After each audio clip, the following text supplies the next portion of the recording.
അസ്സലാമു അലൈക്കും വറഹ്മത്തുള്ളാ. പല ആളുകൾക്കുമുള്ള സംശയമാണ്, നിസ്കരിച്ചുകൊണ്ടിരിക്കുന്ന സമയത്ത് പമ്പേഴ്സ് ധരിച്ചെത്തിയ ഒരു കുട്ടി നമ്മുടെ വസ്ത്രത്തിൽ വന്ന് പിടിക്കുകയോ അല്ലെങ്കിൽ നിസ്കാരപ്പായിൽ വന്നിരിക്കുകയോ നമ്മുടെ മുതുകിൽ കയറി ഇരിക്കുകയോ മടിയിൽ വന്നിരിക്കുകയോ ഒക്കെ ചെയ്താൽ നിസ്കാരം ബാത്തിലായി പോകുമോ എന്നൊരു സംശയം.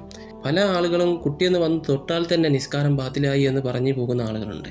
അങ്ങനെയൊന്നുമല്ല അതിൻ്റെ യഥാർത്ഥ വിധി.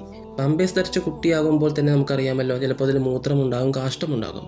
അങ്ങനെ ഒരു കുട്ടി വന്നുകൊണ്ട് നാം നിസ്കരിച്ചുകൊണ്ടിരിക്കുന്ന സമയത്ത് നമ്മുടെ മടിയിൽ വന്നിരിക്കുകയോ അല്ലെങ്കിൽ നമ്മുടെ മുതുകിൽ കയറിയിരിക്കുകയോ ഒക്കെ ചെയ്താൽ നിസ്കാരം ബാത്തിലാകാത്ത രീതിയിൽ എത്രയും വേഗത്തിൽ അവരെ അങ്ങ് മാറ്റി നിർത്തുകയാണ് നാം ചെയ്യേണ്ടത്. അങ്ങനെ നാം മാറ്റാതിരുന്നാലോ നജസ് ചുമന്നു എന്ന നിലക്ക് നമ്മുടെ നിസ്കാരം ബാത്തിലാകും.